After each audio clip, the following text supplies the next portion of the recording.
기도하시겠습니다. 사랑의 하나님 아버지, 감사드립니다. 오늘도 또 이렇게 방송으로 우리가 예배를 드립니다. 각자의 처소에 있지만 우리의 기도와 우리의 간구하는 것을 들으시고 하루빨리 우리가 모여서 기쁨으로 주께 예배 드릴 수 있게 인도하여 주시옵소서.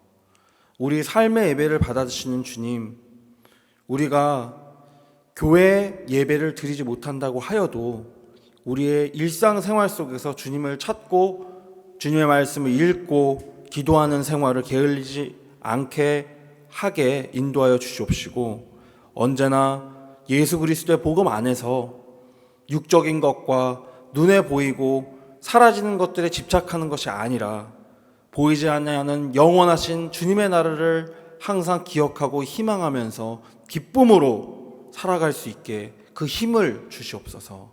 예수 그리스도의 이름으로 기도 올리옵나이다. 아멘.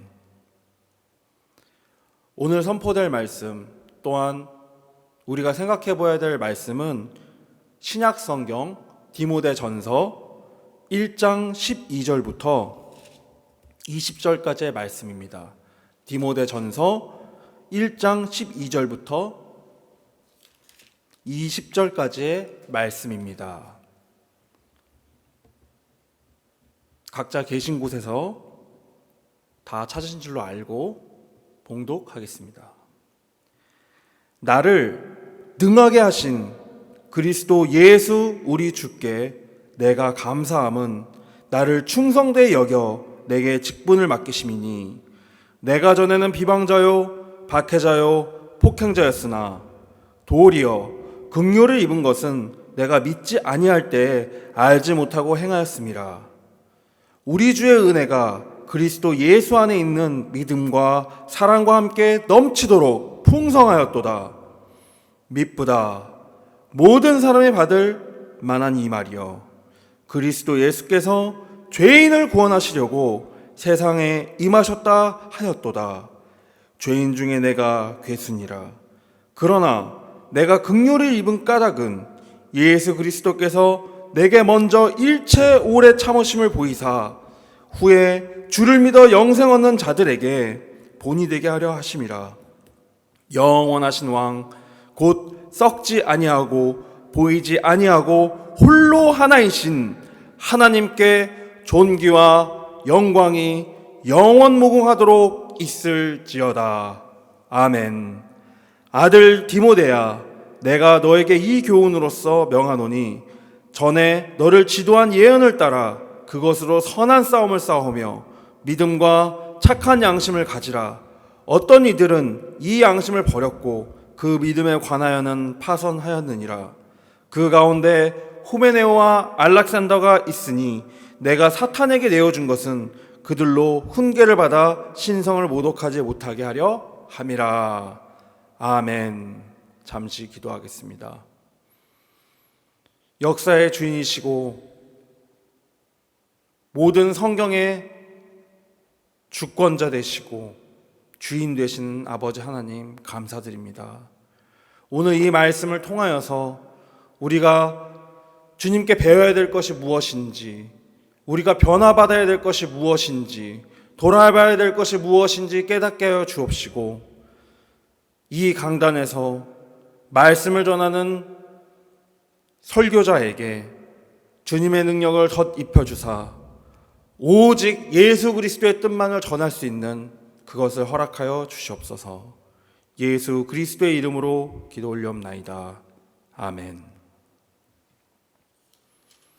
오늘 본문은요, 상당히 많은 시간 동안 우리가 들어왔던 본문입니다. 그러나 우리가 이 본문을 통해서 항상 놓치고 있는 아주 중요한 사실이 있습니다. 먼저 결론부터 말씀을 드리자면요, 17절을 보시면 무엇이라고 적혀 있습니까? 영원하신 왕, 곧 썩지 아니하고 보이지 아니하고 홀로 하나이신 하나님께 존귀와 영광이 영원 무궁하도록 있을지어다. 아멘. 여기에서 중요한 것은 이것입니다. 하나님 아버지께서 썩지 아니한다는 표현이 구약에 나올까요? 썩지 않는다는 건요, 썩는다는 것의 반대말이잖아요. 예수 그리스도의 그 죽음으로 말미암아 예수 그리스도는 썩음을 당한 존재인가요? 아니죠. 부활을 한 존재죠. 문제는 이겁니다. 예수 그리스도의 부활이 육적인 부활이냐 아니면 영적인 부활이냐 영육 부활이냐에 따라 상당히 많은 견해들이 발생한다는 겁니다. 그것은 인간의 언어로 다 설명할 수 없는 신비의 부분에 쌓여있기도 합니다. 무엇이 문제냐? 예수님의 부활이요, 만약 육적인 부활이었다고 하잖아요. 그러면은 예수님 이후에 육체가 부활한 사람이 단 한 명도 없다는 것 때문에 논리적으로 문제가 되고요. 그리고 그것을 보아온 기독교 역사가 없습니다. 또 육체의 부활이 아니라 온전한 영적 부활이라고 할 때 생기는 문제가 또 있긴 있습니다. 그 문제가 무엇일까요? 그러면은 예수님의 육체는 사라졌는데 어디로 간 거냐? 또 육체의 부활이라고 했을 경우에 생기는 문제는 바로 이것입니다. 예수님이 제자들 보는 앞에서 승천했는데 승천하고 계실 때 그 육체는 어디로 사라져 버리는 거냐? 미스테리죠. 어떻게 해도 설명이 되지 않습니다. 그러므로 우리가 확실히 알 수 있는 건요, 예수 그리스도의 부활은요, 신비라는 거고요, 인간 언어로 다 설명할 수가 없다는 것입니다. 하지만 확실한 것은 이것입니다. 그분이 부활하셨고요, 그분은 먼저 영적인 부활하셨다는 걸 우리는 이해할 수 있고요, 그 영이신 예수 그리스도께서 성령으로 다시 오셔서 우리 안에 내주하시며 그 성령으로 말미암아 우리가 예수 그리스도를 주님이신 하나님이신 이 17절의 말씀처럼 영원하신 왕 한 분밖에 없다고 했죠. 예수님이 영원하신 왕이면요, 예수님이 하나님이란 얘기입니다.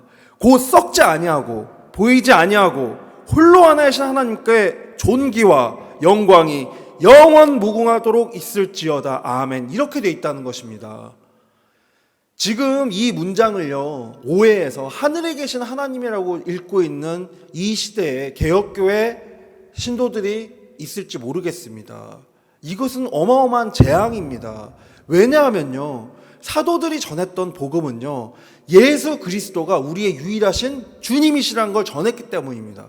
그럼 이 17절의 말씀대로 우리가 생각을 해본다면요, 홀로 하나이신 주님, 두 명이 될 수 없는 주님, 예수 그리스도는 나의 주. 근본적으로는요, 예수 그리스도께서 성육신하신 바로 그 하나님이라는 것을 알 수 있다는 것입니다. 그러므로 그 이야기를요, 15절부터 사도 바울은 하고 있다고 봐야 됩니다. 15절 읽어보면 이렇게 됩니다. 미쁘다 모든 사람이 받을 만한 이 말이여, 그리스도 예수께서 죄인을 구원하시려고 세상에 임하셨다 하였도다. 죄인 중에 내가 괴순이라. 죄인을 구하시려고 세상에 임했다고 했는데요, 그러면은 세상이 아닌 곳에 계셨다는 거예요. 지금 예수가 세상에 아닌 곳에 계시면서요, 하나님 뜻 안에 있는 존재는요, 오직 하나님밖에 없다는 것을 알아야 됩니다. 성결함이란 무엇입니까? 하나님만이 성결한 거고요, 하나님 안에 있는 것이 성결한 거고 옳은 거고 선한 것이고 구별된 것이고 영원한 것이고 진리인 것입니다. 우리가 다 이걸 알고 있죠, 머리로는. 그런데 오늘 이 말씀들을 통해서 우리가 다시 또 축자적으로 봤을 때 마음속에 걸리는 어려운 점들이 있다는 것을 저도 압니다. 왜냐하면 비교를 안 할 수가 없는 것이, 사도 바울은 인생을 바쳐가지고 자기의 잘못을 깨달은 이후에 예수 그리스도의 부름을 직접적으로 그 목소리를 듣고서 사울아 사울아라는 하나님의 목소리, 예수 그리스도의 목소리를 들었습니다. 성령의 목소리를 들었습니다. 그리고 자기 인생을 다 바쳐서 자기 육체의 모든 것을 바치고 자기의 정신의 모든 것을 바치고 자기가 가진 모든 것을 바쳐서 복음에 헌신했다는 사실입니다. 그런데 우리를 돌아보면요, 그러고 있지 못한 우리를 발견할 때가 너무 많다는 것입니다. 그로 인하여서 이 디모데전서의 이 서신의 1장 뒷부분처럼 아니 우리가 신앙이 안 좋고 열심히 주님을 섬기지 못하기 때문에 우리가 믿음에 대해서 파선한 자들이 아니야? 우리가 후메네와 알렉산더 같은 그런 사람이 돼가지고 하나님으로부터 버림받는 거 아니야? 이런 걱정을 너무 과하게 하는 사람도 있을 수 있고요, 이 걱정이 아예 없는 사람도 있을 수 있습니다. 둘 다 문제라는 것입니다. 본문을 다시 생각해 보겠습니다. 12절에 보시면은 직분을 맡기셨다고 했습니다. 직분이라는 것은 무엇일까요? 직분이라는 것은 신약 성경의 그리스어적인 표현으로는요, 집사직이라는 개념하고 똑같습니다. 집사라는 단어가 그리스어로 디아코노스라는 단어를 쓰는데, 여기에서 쓰이는 동사는 디아코니안, 즉 섬긴다는 뜻입니다. 집사로서 섬긴다는 뜻입니다. 종과 같이 섬긴다는 뜻입니다. 여기서 또 오해하지 않아야 됩니다. 성경이 말하고 있는 종은요, 주인으로부터 학대받고요, 주인으로부터 굉장히 시각적으로나 아니면은 그 권위적으로 내려가름 받은 존재들이 종이라는 개념이 아니라요, 주인으로부터 사랑받은 존재들이 종이라는 것을 잘 알아야 됩니다. 하나님의 종이라는 표현 굉장히 많이 쓰죠. 그건 다시 얘기하자면요, 하나님으로부터 정말 사랑을 받아서요, 하나님이 가지고 계신 재산, 하나님이 가지고 계신 능력을 관리할 수 있도록 맡기신 자들이란 뜻입니다. 아들이 있고 물론 종이 있습니다. 예수님에 대해서 얘기할 때 예수님을 종이라고 표현을 하지만은 아들로 표현하고, 모세도 종으로 표현하지만은 모세는 아들로 표현하지는 않습니다. 하지만 모세의 그 종됨은요, 굉장히 고귀한 것입니다. 그것은 마치 사도 바울이 예수 그리스도의 복을 맡은 것과 같이 모세에 대하여 하나님께서 주신 것은 이 모든 역사의 그림자로서의 율법, 모세 오경과 유대인들을, 그때 당시에 유대인들을 가르쳐서 하나님 섬기고 하나님 경외하고 하나님 사랑하는 걸 가르치게 하셨다는 점에서는 그 전과 후의 일이 연결되어 있다고 볼 수 있습니다. 중요한 것은 이것입니다. 율법은요, 모세로 말미암아 온 것이고요, 은혜와 진리는 누구를 통해서 왔다고 우린 배웠습니까? 오직 예수 그리스도를 통해서 왔다고 배웠습니다. 그러므로 이 종이라는 개념, 이 집사라는 개념이 분리된 개념이 아니라고 인식해야 됩니다. 우리는 마음속에 이런 생각이 들 때가 있습니다. 종이라고 하는 그 단어에 갇혀가지고 종은 주인한테 사랑도 못 받고요, 자기 일은 열심히 해야 되고요, 피곤하고요, 그렇게 또 열심히 안 하면 혼나고요. 아닙니다. 하나님 나라의 종, 다윗은 내 종이라. 종이란 단어는 굉장히 고귀한 단어입니다. 종은요, 주님의 뜻, 내 주인의 그 뜻에 따라서 주인을 사랑하는 마음으로 자기 몸을 던지고 자기 정신을 던지고 육체를 던지고 가진 걸 다 던질 수 있을 정도로 사랑하는 자들만이 받을 수 있는 또 다른 하나님의 아들, 딸이라는 이름으로 생각해야 됩니다. 생각해 보십시오. 자식이 자기 부모 집에 대해서 왜 최선을 다합니까? 나중에 물려받을 거 알아서겠죠. 종도 마찬가지입니다. 우리가 예수 그리스도의 복음에 대해서 최선의 삶을 살려고 하는 건요, 그것이 예수님만의 것, 하나님만의 것이 아니라 우리 것이기 때문입니다. 무엇이 우리 것일까요? 영원한 생명입니다. 진리가 우리 것입니다. 예수 그리스도가 우리 것입니다. 그러나 이 표현도 문제가 됩니다. 우리는 예수 그리스도의 것이고요, 하나님의 것입니다. 그것을 표현할 때 우리는 예수 그리스도의 종, 하나님의 종이라고 표현한다는 것이 성경의 특수한 표현법이라는 것입니다. 기억하셔야 될 것은 이것입니다. 이제 종이란 단어를 보실 때마다 그것이 집사, 온 집에 있어서 그걸 총괄하고 그걸 자기 일처럼 돌보는 사람이라는 의미로서 종이란 단어가 쓰여졌다는 것을 잊지 않으셔야 된다는 것입니다. 13절에 보시면 내가 전에는 비방자요 박해자요 폭행자였으나, 놀라운 사실은요, 여기에서 이 비방자라는 말이요, 그리스어로는요 블라스페몬이라고 되어 있어서 영어로는 블라스페미의 뜻이 뭐예요? 영어로 신성 모독이란 뜻입니다. 내가 전에는 비방자, 누굴 비방한다?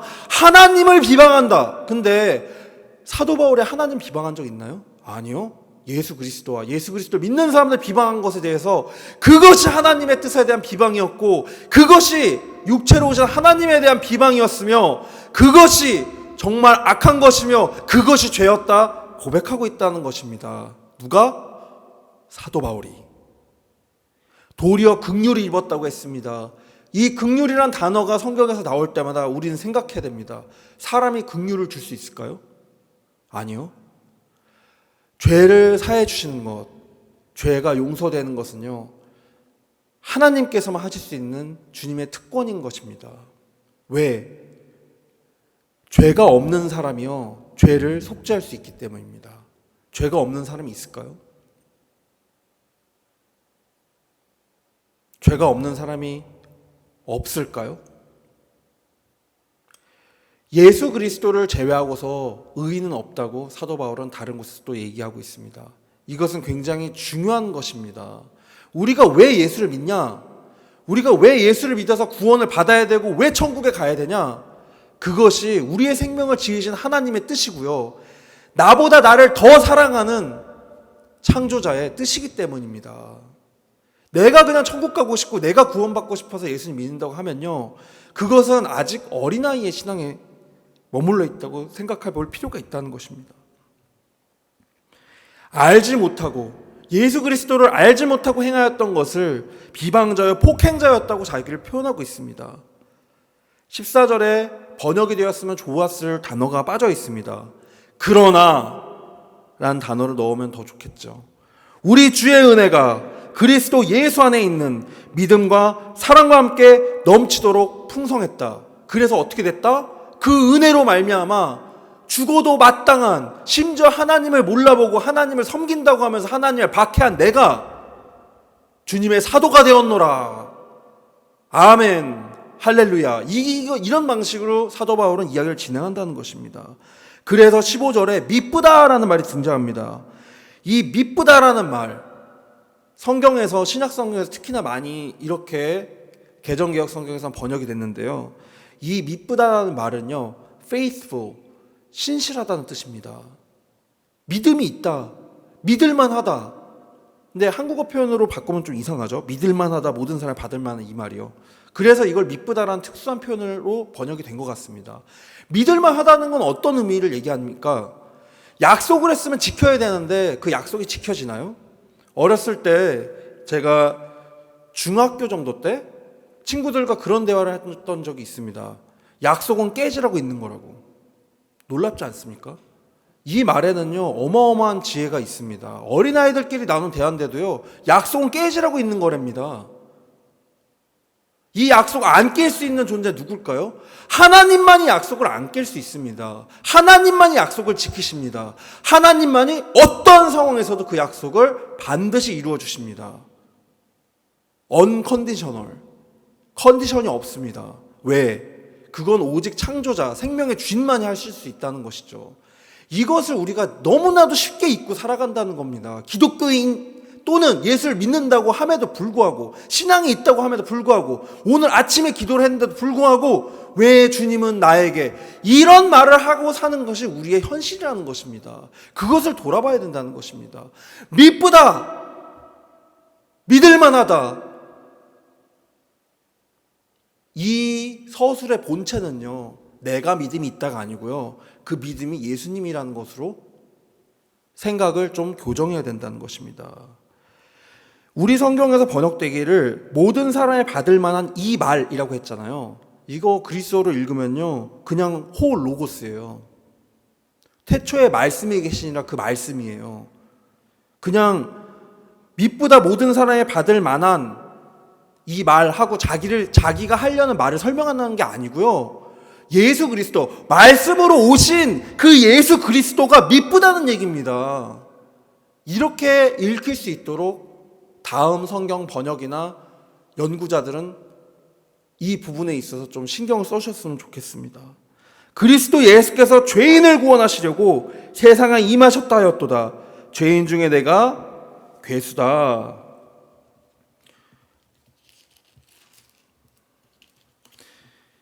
그리스어 성경상으로는요, 이 괴수라는 표현이요, 내가 첫째 됐다라는 얘기입니다. 즉, 내가 먼저 그리스도를 받아들이지 않을 뿐만 아니라 그리스도의 제자들과 예수님을 바르게 믿는 사람을 박해하는 것에 앞장선 사람이었다. 이렇게도 표현할 수 있습니다. 이런 생각을 해봐야 될 것 같습니다. 정말 중요한 것인데 정말로 중요합니다. 사도 바울이 예수님을 만난 건요, 정말로 하나님을 사랑했기 때문입니다. 잘못됐을지라도요, 하나님을 정말 사랑했기 때문에 하나님께서 부르셨다고 봐야 됩니다. 얼마나 열심히 있었습니까? 자기가 정말로 사랑하는 그 하나님의 이름을 욕되는 저 나사렛 도당들, 저 예수를 부활했다고 얘기하고 예수를 믿는 것이 하나님이 주신 율법을 지키는 것보다 더 소중하고 중요한 것을 가르치는 저 나사렛 사람들, 저 나사렛 예수를 믿는 그 나사렛 사람들, 그들을 잡아 가두고 박해하고 왜 그랬을까요? 안타깝게도 자기가 믿는 하나님을 너무 사랑했기 때문입니다. 이것은 굉장히 중요한 것입니다. 우리가요, 살아갈 때요, 잘못된 선택할 때도 있고요, 우리가 잘못된 판단으로 남을 판단할 때도 너무 많습니다. 한 가지 변하지 않아야 될 사실이 있는데요, 우리는 틀릴 수 있지만 하나님은 틀릴까요, 안 틀릴까요? 절대 안 틀리십니다. 예수님의 사랑은요, 그 구원의 능력이 있을까요, 없을까요? 절대 있다는 거죠.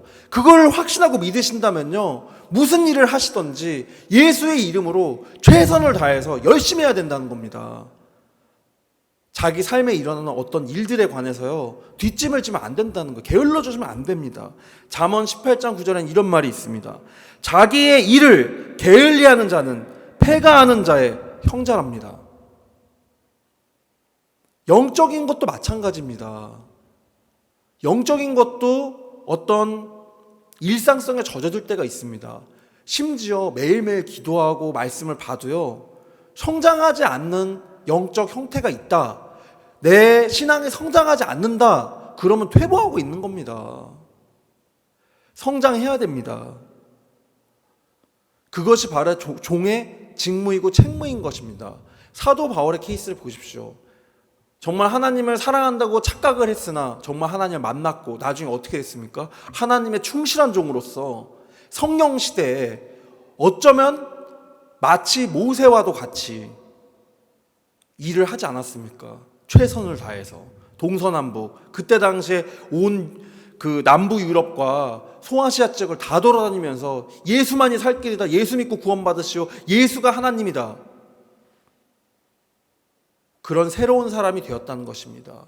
자기가 알고 있는 또는 자기 이름이 아니라, 그래서 사울이라는 큰 자라는 이름까지 버리고 자기 필명으로서 파울루스, 작은 자라는 이름으로서 자기를 불러달라며 큰 자가 누구냐? 예수 그리스도를 전하는 그런 사람이 되었다는 것을 우리가 기억해야 될 것입니다. 그러므로 긍휼을 입은 까닭이 예수 그리스도께서 내게 먼저 일체 오래 참으심으로 보이사 주를 믿어 영생 얻는 자들에게 본이 되게 하려 하심이라. 즉, 특별한 설명이 없어도 이해할 수 있는 게요, 하나님은 언제까지 기다리신 줄 아십니까? 주변에 정말 예수 믿길 바라는 분들 계십니까? 기도 열심히 하십시오. 그리고 그들에게 주님의 사랑을 보여줄 수 있는 방법조차도 기도하십시오. 주님께 반드시 주님은 돌아오시게 하십니다. 또한 반드시 주님은 그 복음이 그의 심령에 살아 숨쉴 수 있도록 역사하실 것입니다. 왜냐하면 우리의 주님은요, 영원하신 왕이고요, 썩지 아니하고 보이지 아니하고 홀로 하나이신 하나님이시고요, 존귀와 영광이 영원 무궁하도록 있으신 분이기 때문입니다. 그것이 17장 내용입니다. 이것이 요한복음 1장 17절의 내용이고요, 시편 117편의 내용입니다. 누구에게나 복음이 전해질 수 있습니다. 바른 복음이 전해지는 것은 오직 성령님을 통해서겠죠. 하나님의 영, 예수 그리스도의 영인 그 성령님을 통해서 전해진다는 것입니다. 눈에 보입니까? 아니요. 우리가 느낄 수 있습니까? 심지어 아니요. 예수님을 이 시대에 믿는 것이요, 얼마나 큰 기적인지 우리는 모르고 살아갑니다. 우리가 기도할 수 있다는 게 얼마나 크게 감사한 일인지 잊고 살아갑니다. 오늘 이 주일 같이 모여서 예배하지 못하는 이 날, 우리는 다시 한번 생각해 봐야 될 게 있습니다. 그래도 우리는 예배드리고 우리는 기도드리고 하나님이 계신 것을 알고 감사하다고 또는 힘들다고 얘기할 수 있는 창조자가 계시지 않습니까? 감사함으로 오늘 하루를 되돌아보시며 예수 그리스도 안에서 그 영이 살아나는 우리 모두가 되셨으면 좋겠습니다. 왜냐하면 18절의 말씀으로 생각해 볼 것이, 내가 너에게 이 교훈으로서 명하노니, 이 교훈은 무엇입니까? 예수 그리스도의 교훈입니다. 예수 그리스도입니다. 너를 지도한 예언을 따라 그것으로 선한 싸움을 싸워가라는 것입니다. 이 예언이 무엇일까요? 우리에 대한 예언일까요? 아니요. 구약 성경 전체가 누구에 대한 예언입니까? 예수 그리스도에 대한 예언입니다. 그 안에서